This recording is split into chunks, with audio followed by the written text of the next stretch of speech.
Michael Jackson உலகறிஞ்ச ஒரு மந்திர சொல். அவரை பற்றி நான் சொல்லித்தான் தெரியணும் அப்படிங்கிறது இல்லை. சாதாரண ஒரு கற்பர் குடும்பத்திலிருந்து வந்த ஒருவர் அமெரிக்காவில் இருந்துட்டு அமெரிக்கர்களை மிஞ்சுற ஒரு உயர்நிலையில் இருக்கிறத அமெரிக்கர்கள் அல்லது அமெரிக்காவில் உள்ள யூதர்களால் எப்படி ஏற்றுக்கொள்வார்கள்? இந்த யூதர்களின் அடக்குமுறையுடன் மைக்கேல் ஜாக்சன் காலமெல்லாம் போராடி வந்திருக்கிறாரு அப்படிங்கிறது எத்தனை பேருக்கு தெரியும்? மைக்கேல் ஜாக்சன் ஒரு கற்பர் அப்படிங்கிறதுக்காக அவருடைய ஆல்பத்தை ஏற்க ஒரு காலத்தில் எம்டிவி மறுத்திருக்குது. அமெரிக்கர்களின் பாப் இசை குல தெய்வமான எல்விஸ் சாதனையை முறியடிச்ச பிறகுதான் மைக்கேல் ஜாக்சன் ஆல்பத்தை எம்டிவி ஏற்றுக்கொண்டது. அப்படின்னா பார்த்துக்கோங்க, இவர்களின் இனவெறியால் தான் தன் தோளின் நிறத்தை தான் ப்ளீச் செய்து கொண்டதாக மைக்கேல் ஜாக்சன் ஒரு இடத்தில் சொல்றாரு. சரி, மைக்கேல் ஜாக்சனுக்கும் எப்ஸ்டைனுக்கும் என்ன சம்பந்தம் இருக்குது அப்படின்னு கேட்குறீங்க. பின்னால் சொல்லிட்டு வர்றேன், வரிசையாக பாருங்கள். இதில் மைக்கேல் ஜாக்சன் சொல்ல வந்தது மறைமுகமாக தான் அவரே சொல்லியிருக்கிறாரு. இதை நாம் புரிஞ்சிக்கிறதுக்கு தான் நம்மளுக்கு ரொம்ப தாமதமாகி போச்சு.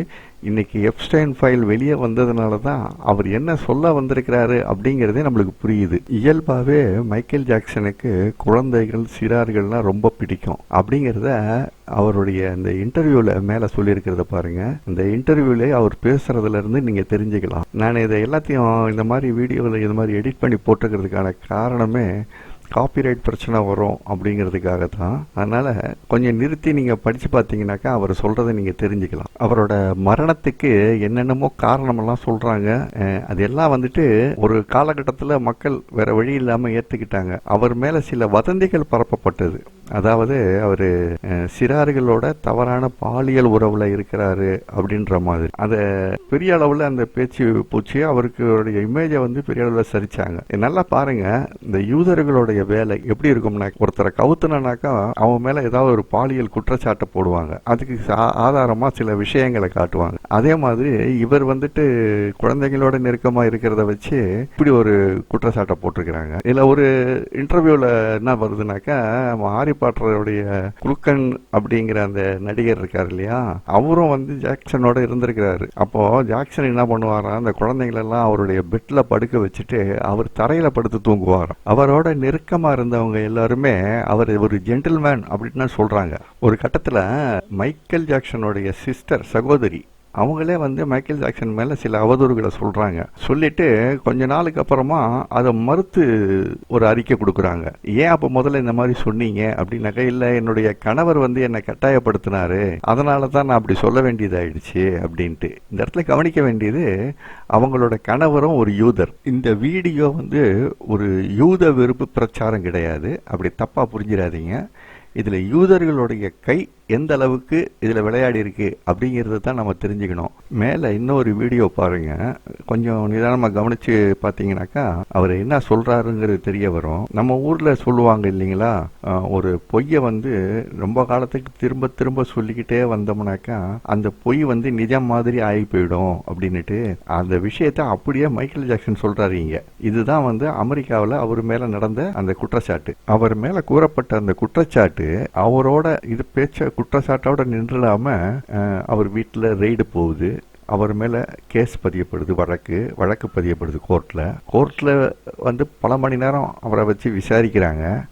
விசாரிச்சு முடிச்சதுக்கு அப்புறமா திரும்ப நான் அதையே சொல்ல விரும்பல, அவருக்கு மேல சாட்டப்பட்ட குற்றச்சாட்டு எதுவுமே நிரூபணம் ஆகாத விஷயமா இருக்குது. அதாவது நிரூபிக்கிறதுக்கான ஆதாரங்கள் இல்லாததா இருக்குது. அதனால அந்த வழக்கை கோர்ட் அதுக்கு மேல நடத்த விரும்பல. நம்ம ஆளுங்க என்ன பண்றாங்க, திருப்பி வெளியே வச்சு தங்களுக்குள்ளேயே பேசி முடிச்சு அந்த வழக்கை முடிச்சுக்கிறாங்க. அதாவது சட்ட ரீதியா அதை முடிக்க முடியல அப்படின்னுட்டு இவங்களா கூட பேசி அந்த வழக்கை முடிக்கிறாங்க. வழக்கை தொடர்ந்தவங்க ஏன் அவங்களா பேசி அமிக்கபிளா அந்த வழக்கை முடிச்சுக்கிறாங்க அப்படிங்கிறதுன்னு தெரிஞ்சுக்கலாம். இது அவர் மேல வேற ஒரு காரணத்துக்காக சாட்டப்பட்ட குற்றச்சாட்டு. சரி, அந்த வேற ஒரு காரணம் என்ன, அதுதான் இங்க நம்ம சொல்ல வர்றது. அதாவது மைக்கேல் ஜாக்சன் எப்ஸ்டைனை சந்திச்சாரா இல்லையா? சந்திச்சார், நிச்சயமா சந்திச்சார். எதற்காக அப்படின்னாக்கா, அவருக்கு ஒரு ஆல்பம் தயாரிக்கிறதுக்காக வேண்டி ஃபைனான்ஸ் தேவைப்பட்டிருக்குது ஒரு காலகட்டத்தில். இது அவரே சொல்லியிருக்கிறாரு. அப்போ சில மீடியேட்டர்ஸ் இருப்பாங்கல்ல, அதிக பண வசதி உள்ளவங்களோட கனெக்ட் பண்ணி விடுறவங்க. இப்படி ஒருத்தர் ஜாக்சனை கூட்டிட்டு போய் எப்ஸ்டைனை சந்திக்க வைக்கிறாங்க. அப்போதான் எப்ஸ்டைனை சந்திக்கிறாரு. ஸோ எப்ஸ்டைனை சந்திக்கும் போது இவருக்கு என்ன ஒரு அறிகுறி தெரிஞ்சதோ தெரியல, அல்லது அதை அவர் சொல்லவே இல்லை எங்கேயுமே.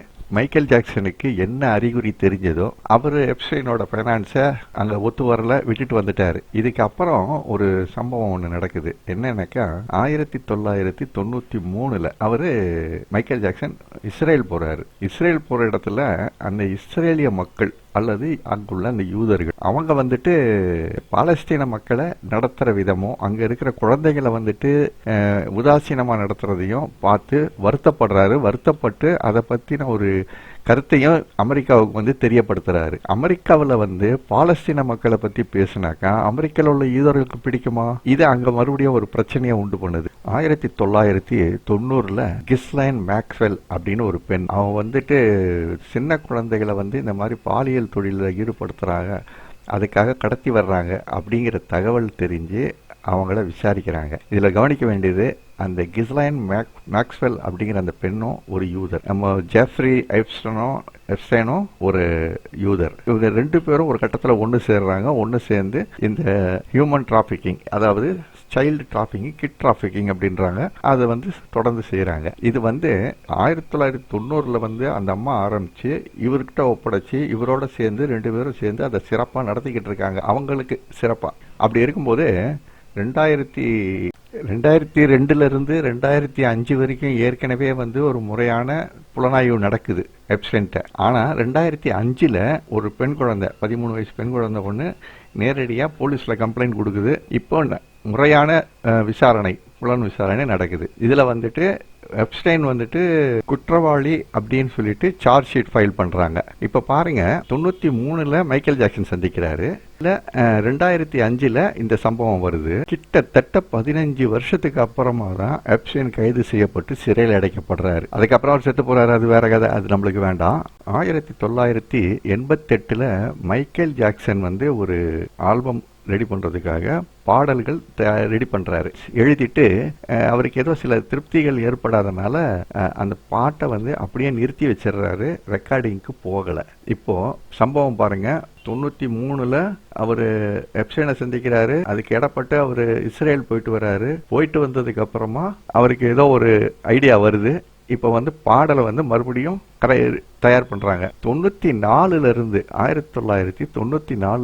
95 வரைக்கும் இந்த பாட்டை தயார் பண்றதுக்கான வேலை செஞ்சிட்டு இருக்காரு. 95 இது ரெடி பண்றாரு.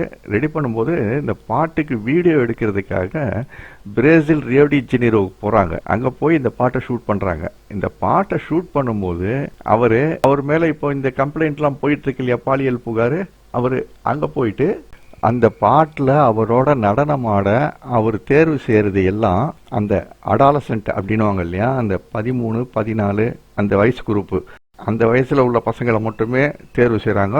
ஒரு பெருங்கூட்டம், நீங்க பார்த்துருப்பீங்க, அதில் கிராஃபிக்ஸ் எல்லாம் கிடையாது, அவ்வளவு பசங்களை தேர்வு செஞ்சு அந்த பாட்டை ரெடி பண்றாரு. இப்போ இந்த பாட்டுல என்ன அவ்வளவு முக்கியம் அப்படின்னாக்கா, எனக்கு 96 இந்த பாட்டு கேட்கும் போதே லேசா உறுத்துச்சு. அந்த பாட்டினுடைய முதல் வரி, அந்த வரி தான் ரிப்பீட்டா திரும்ப திரும்ப வரும். அது என்னன்னாக்கா, they don't care about us, அவர்கள் நம்ம மேல கவனம் வச்சுக்க மாட்டாங்க, அக்கறை வச்சுக்க மாட்டாங்க அப்படிங்கிற அர்த்தம். எதுக்காக இதை செய்தாரு அப்படிங்கறத இந்த கதைகளோட ஒப்பிட்டு பார்க்கும்போது நம்மளுக்கு தெரிய வருது. அவர் யாரெல்லாம் சொல்றாரு அப்படிங்கிற அந்த வரிசையே இதுல வருது. இப்ப பாருங்க, நான் ஆரம்பத்துல சொல்லிட்டு வந்தேன், எப்ஸ்டைன் மேட்டரும் இதுக்குள்ள இருக்கு இந்த பாட்டுக்குள்ள. இந்த எப்ஸ்டைனை சந்திச்சதுக்கு அப்புறமா தான் இவருக்கு இந்த பாட்டோடைய வரிகள் முழு வடிவம் அடையுது. அதுக்கப்புறம் தான் இந்த பாட்டை எடுக்கிறாரு. இந்த பாட்டை முழுசா எழுதி முடிச்சு ஃபர்ஸ்ட் ஷூட் பண்ண உடனே ஒரு பிரச்சனை ஒன்று வருது. என்னன்னாக்கா, பாட்டல்ல சில வரிகள் வந்து தவிர்க்கணும், அதெல்லாம் இருக்கக்கூடாது அப்படின்னுட்டு. இப்போ நான் என்ன பண்றேன், உங்களுக்காக அந்த பாட்டினுடைய லிரிக்ஸ் மொத்தத்தையும் நான் போடுறேன். நீங்க வந்து கொஞ்சம் நிதானமா நிறுத்தி பாருங்க, ஒவ்வொரு வரிகளையும் படிச்சு பாருங்க அவர் என்ன சொல்றாருன்னு. இதுக்குள்ள அவரு இந்த கண்ட விஷயத்தை வந்து பூடகமா தான் சொல்றாரு தவிர வெளிப்படையா சொல்லலை. இந்த பாட்டை போராட்ட கீதம், அதாவது ப்ரொட்டஸ்ட் ஆந்தம் அப்படின்னு சொல்றாங்க. அதுதான் இதுல ஒரு பிரச்சனையா வந்தது. பாட்டு வரிகளை பாருங்க, ரொம்ப நல்லா இருக்கும். அந்த பாட்டோட சேர்த்து கேட்டீங்கன்னாக்கா, அவர் பாடும்போது அதனுடைய அந்த உணர்ச்சி வெளியே தெரியாது. அந்த பாட்டு வரிகளை ரொம்ப கவனிச்சு பார்த்தீங்கன்னா தெரியும் அவர் என்னென்ன சொல்ல வர்றாருன்ட்டு. பட் சொன்ன வந்ததை மறைமுகமாக தான் அவர் சொல்லியிருக்காரு. 2009 மைக்கேல் ஜாக்சன் இறந்து போறாரு. அவர் இறக்குறதுக்கு முன்னால கடைசியா அவர் பேசின போன் கால் இதுதான், இந்த மேல இருக்கிற இந்த வீடியோ. அதில் அவர் தன்னை கொலை செய்யறதுக்கு மிரட்டுறாங்க அல்லது கொலை செய்ய போகிறாங்க அப்படிங்கிறத அவர் புரிஞ்சுக்கிட்டார் முதல்லயே. அதை அவருடைய டயட்டீஷியன்ட்ட சொல்கிறாரு, இந்த மாதிரி என்னை கொலை பண்ணுறதுக்கான சில அறிகுறிகள் எனக்கு நல்லா தெரியுது, எப்போவோ வேணாலும் அதை செய்துடுவாங்க, ஆனால் என்னுடைய பிள்ளைகளுக்கு எதுவும் நடந்துடாமல் பார்த்துக்கணும், அவங்கள பத்திரமா பாதுகாக்கணும் அப்படின்ட்டு இந்த ஃபோன் கால் விஷயத்தில் சொல்கிறாரு. கவனிக்க வேண்டியது என்னன்னு கேட்டிங்கனாக்கா, 2005 எப்ஸ்டைனை அரெஸ்ட் பண்ணுறாங்க. அவருக்கு கோர்ட்டு தீர்ப்பு சொல்லிடுது குற்றவாளின்னு சொல்லிட்டு அவரை சிறையில் அடைச்சிடுறாங்க. அடைச்ச பிறகு இவருக்கு மரண அதாவது கொலை மிரட்டல் வந்துட்டு இருக்குது. கொலை மிரட்டல் வர்றது மட்டும் இல்லை, இறந்துடுறாரு, அதுலேயே இறந்து போயிடுறாரு. 2009 இவர் இறந்து போகிறாரு. 2016 எப்ஸ்டைன் செத்து போகிறான். 2025 எப்ஸ்டைனுக்காக வாதாடிய ஒரு பெரிய வக்கீல் அவர் 2025 செத்து போறாரு. கிட்டத்தட்ட ஆயிரக்கணக்கான தடவை அவர் ஜாமீன் கேட்டு முறையீடு பண்ணியிருப்பார் போல இருக்கு. அவ்வளோ பெரிய முயற்சி செய்திருக்கிறாரு, கடைசி வரைக்கும் வெளியே கொண்டு வர முடியல. அவர் எப்ஸ்டைன் உள்ளேயே செத்து போறதா சொல்றாங்க. அது கொலையாகவும் இருக்கலாம் அப்படிங்கிற ஒரு சந்தேகத்தையும் கிளப்புறாங்க. பட் எது இருந்தாலும் மைக்கேல் ஜாக்சனை கொலை செய்ய என்ன காரணமா இருந்திருக்கும் இந்த விஷயங்கள், இதுக்கு பின்னால யார் யார் இருந்திருப்பாங்க.